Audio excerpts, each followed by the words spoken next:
that we really don't wanna rent to anybody else? We can rent it as long as we block off that area. And there is fencing and material out there that was provided when that building was built to block off that area so it can be rented. And so it's just a matter of having that installed so we could rent it out. But we'd wanna protect that so it's not accessible. So it's definitely rentable. I mean, there's a small portion of it that we're actually renting now to our previous FBO.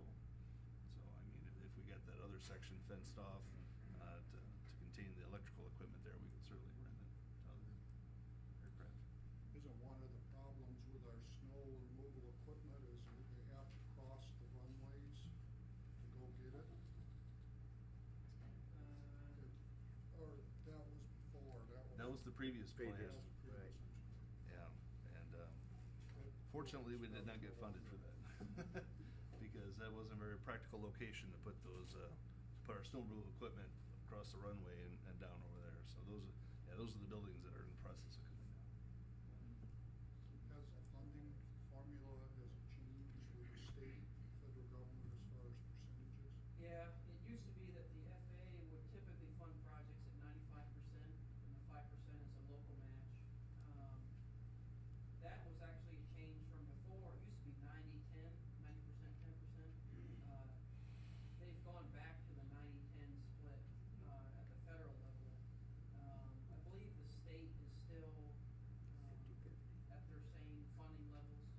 I think for hangars, I want to say for hangars, the state could fund up to half, to I think a certain dollar amount. And there are other projects, depends on what kind of project it is. Some I think up to 85% state level, and that might be some of the smaller projects. But yeah, the federal has cut back, which makes it harder to fund from a local perspective. They have more of a match to come up with. Steve, have we had more renters out there? It seemed to me our previous manager used to make the comment to us that he had hangars open, that we've had discussions where...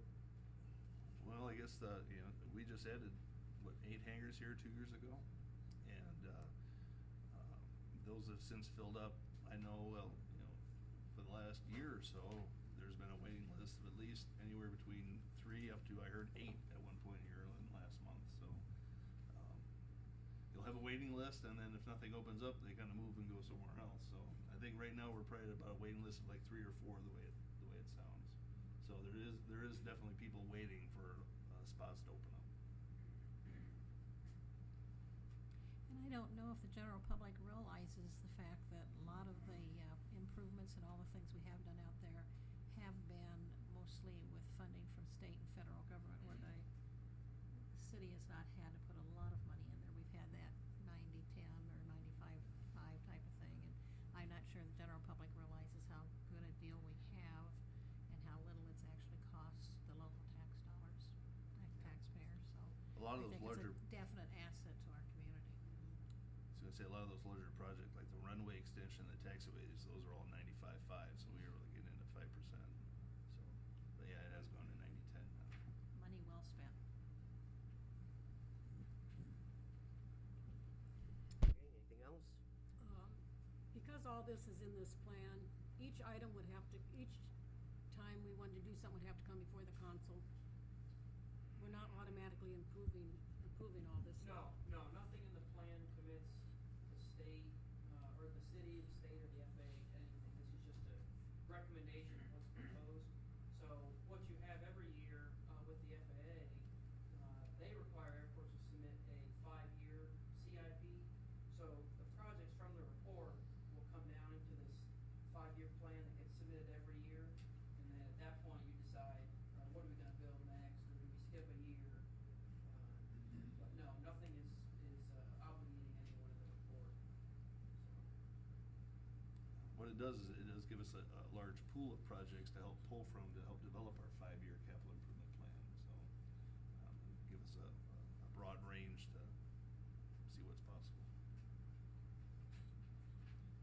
There were some things on there that I think probably Independence would be years down the line before they'd even need some of that stuff.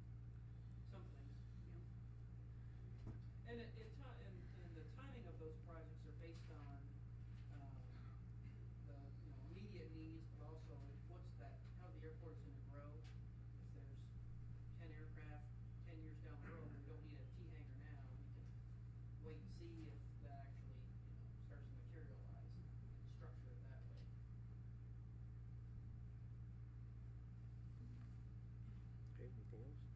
Nothing else?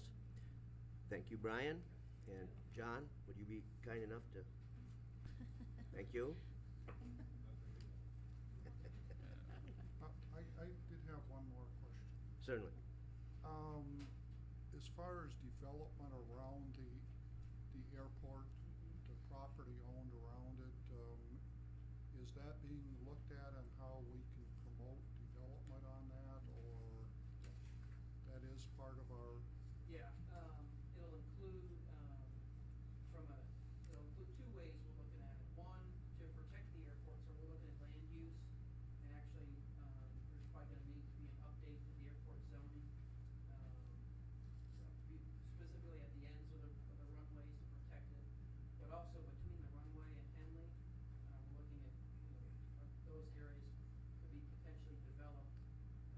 Businesses that wanna be close to the airport or need to use the airport. We actually started talking about where are the utilities that are there now and what are they sized for, and just to get an idea of what assets are in the ground. So, we started looking at that. Okay, thank you. Let's move to item number 2.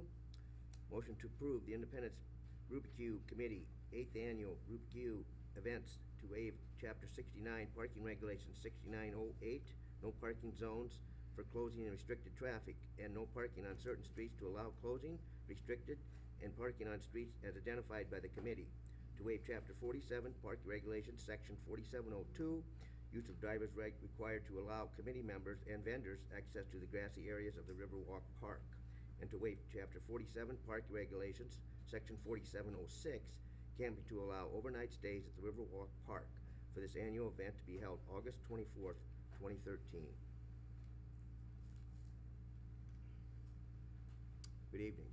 Howdy, my name's Pete Gomer, 2174-3 Frost Avenue, Independence. From the Rubikyu Committee, obviously.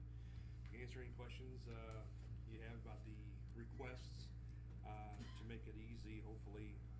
Basically, we're looking at the same plan we did last year.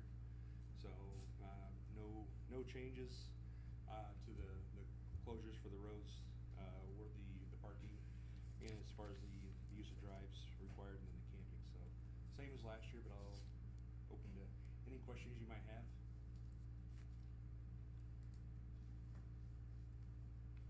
Motion to approve this. I guess we're very fine. Thank you. Did you bring samples? And good, yeah. And good luck, of course. I have a motion by Hill, Second. second by Holland. All in favor? Aye. Opposed? Motion carries. Let's go to the next item on the agenda, it's hearings. Item 3, adopt a resolution authorizing the vacation and disposal of property generally known as 901 First Avenue Northeast and legally described as Block 34, Union Edition. Motion to receive and file proof of publication of notice of public hearing. Motion to hold hearing. First motion first. So moved. Oh, I got John. Okay, got Holland first, Second. second Hill, all in favor? Aye. Opposed, motion carries. Excuse me, motion to hold hearing. Now you need a motion to hold the hearing. To hold So hearing. moved. Second. Motion by Davis, second by Holland, all in favor? Aye. Opposed, motion carries. Any objections on file? No objections on file. Any comment, discussion? 901 First Avenue, we received 2 bids today for that. One from Richard Weber in the amount of $500, and one from Henry Snyder in the amount of $2,000 for the property. So I know we instructed bidders that anybody that would wish to increase their bid during public hearing could certainly do that. So, Dick, I didn't know if you had any thoughts on it, or?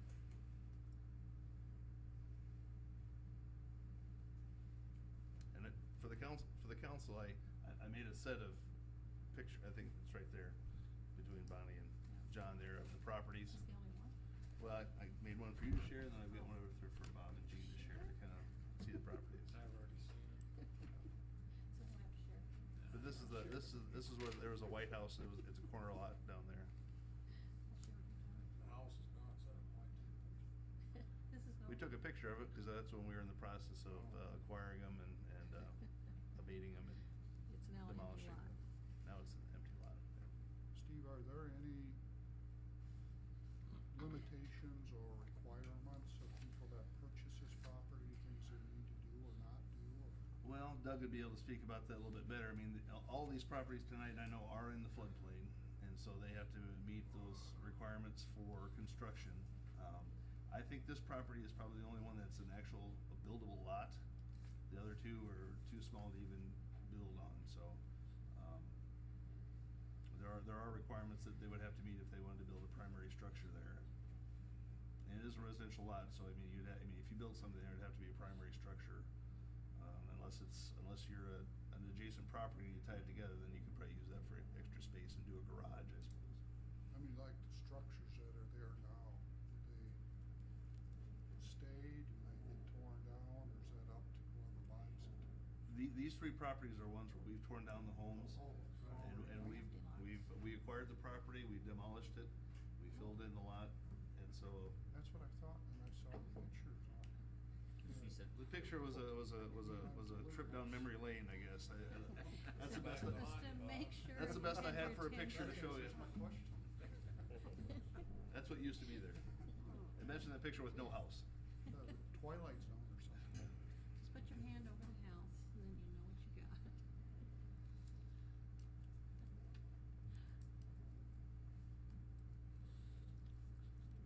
Richard, any comment?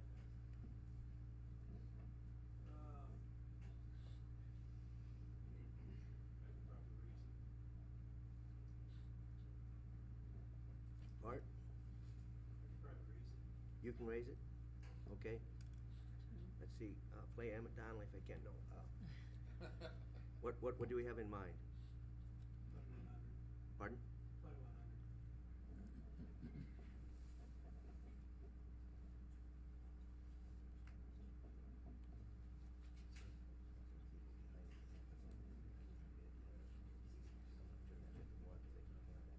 Was that interstandard?